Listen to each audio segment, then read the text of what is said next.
दोस्तों, इजराइल और ईरान के बीच में अमेरिका की एंट्री हो गई है और अमेरिका ने जिस तरह से एक्शन लिया है, 3 न्यूक्लियर साइट पर हमला किया और इसकी वजह से देखें तो मिडिल ईस्ट में तनाव बढ़ने की आशंका है।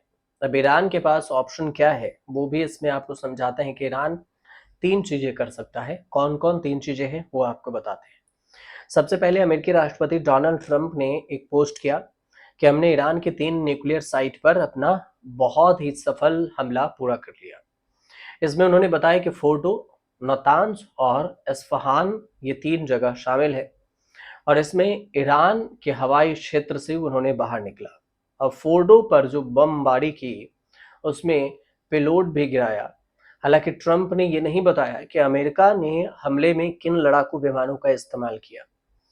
लेकिन न्यूयॉर्क टाइम्स है और राइटर्स हैं, इसके अनुसार से जानकारी ये आ रही है कि इस अभियान में कई B-2 स्टेल्थ बॉम्बर्स का इस्तेमाल किया गया है और इसकी ही चर्चा खूब हो रही है तमाम मीडिया हाउस में। तो फिर सवाल ये है कि पहले समझिए कि B-2 स्टेल्थ बॉम्बर क्या है। B-2 स्टेल्थ बॉम्बर दुनिया का सबसे महंगा विमान है। ये 3 दशकों से भी ज्यादा वक्त से अमेरिकी स्टेल्थ टेक्नोलॉजी की रीढ़ है और इसे बनाने वाला नॉर्थोर्प नॉर्थोर्प गुमरमन के अनुसार से इसके अंदर दुश्मन की सुरक्षा भेदने की काबिलियत है। B-2 को आधुनिक टेक्नोलॉजी के साथ में डिजाइन किया गया है और ये सभी ऊंचाई पर मार करने में सक्षम है। एयर डिफेंस सिस्टम को भी भेदने के लिए इसे जाना जाता है। मतलब ये जो एयर डिफेंस सिस्टम है उसके भी कैप्चर से बाहर रहता है। दूसरी बात कि ये विमान रडार की पकड़ से भी बाहर है। इसकी फ्लाइंग विंग्स डिजाइन रडार और एब्जूमेट मटेरियल और फिर कम इंफ्रारेड सिग्नेचर की वजह से इसका रडार क्रॉस सेक्शन लगभग 0.001 वर्ग मीटर है और ये किसी छोटे पक्षी के बराबर है। समझिए कि रडार ये कितना रडार के पास से गुजरेगा पता भी नहीं चलेगा। ट्रंप के द्वारा ईरान के 3 ठिकानों पर हमला करने की घोषणा के बाद अब बताया जा रहा है कि अब इस पर विराम लगना चाहिए और कहा जा रहा है अमेरिका की तरफ से कि शांति कायम हो, उसमें भी ईरान की तरफ से। जबकि ईरान के पास 3 ऑप्शन बच रहा है। फॉक्स न्यूज की रिपोर्ट देखें तो कह रहा है कि अमेरिका ने फोर्डो को निशाना बनाने के लिए 6 बंकर बस्टर बम गिराए। B-2 एकमात्र अमेरिकी लड़ाकू विमान है और ये बमबारी मिशनों का मैसिव ऑर्डिनेंस पेनेस्ट्रेटर है और इसमें पेनेस्ट्रेटर की काबिलियत है। बंकर बस्टर बम क्या है? तो गाइडेड बम यूनिट जिसे GBU-57 को बंकर बस्टर्ड कहा जाता है।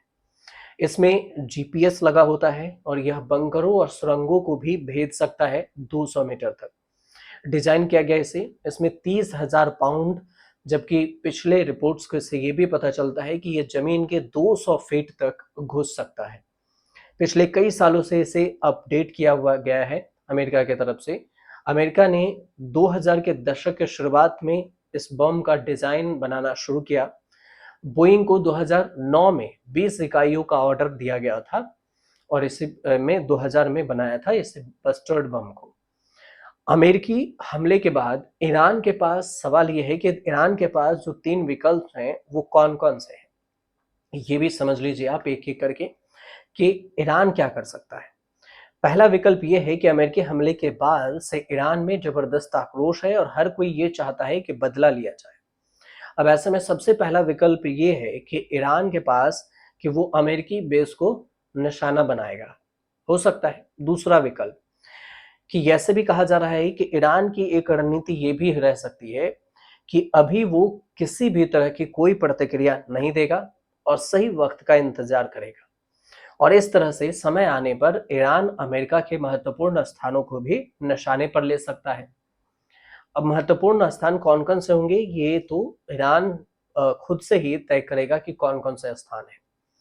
अब विकल्प 3 मतलब ऑप्शन 3 तीसरा जो है ईरान के पास वो ये होगा कि वो अमेरिका पर किसी भी तरह का हमला न करे और बातचीत के टेबल पर लौट आए। और अब ऐसा करना ईरान के लिए काफी चुनौतीपूर्ण भी है। बात यहाँ पर उसके साख की भी है। लेकिन अगर वो खुद को अमेरिकी हमले से बचना चाहता है बचाना चाहता है, तो अपनी आवाम को सुरक्षित देखना चाहता है, तो इस स्थिति में वो ऐसा फैसला ले भी सकता है। और इतना जरूर है कि ईरान की सरकार दावा करती है कि उसने कभी भी खुद को बातचीत की टेबल से पीछे नहीं किया था, बल्कि इजराइल की तरफ से ही बिना किसी कारण के अचानक हमला कर दिया गया। तो ईरान के पास ये तीन ऑप्शन है। अब इस तीन में से ईरान कौन सा चुनता है, ये आने वाले वक्त में पता चलेगा। फिलहाल ईरान और इजराइल के बीच अमेरिका की एंट्री से मिडिल ईस्ट के कई देश इसकी चपेट में हैं। साथ में ऐसा भी कहा जा रहा है कि लाल सागर और जो तेल की सप्लाई है उस पर भी असर पड़ सकता है, बाकी के देशों पर। होमरूज जो जगह है वहां से भी। तो अब इस पर क्या कुछ होगा, ये आने वाले वक्त में कुछ अपडेट आएगा तो हम आपको बताएंगे अपडेट। फिलहाल जो छोटी सी जानकारी थी वो हमने आपको पहुंचाई है। अगर आपको सही लगे तो हमारे चैनल से जरूर जुड़िए, सब्सक्राइब कीजिए, शेयर कीजिए, कमेंट जरूर कीजिए।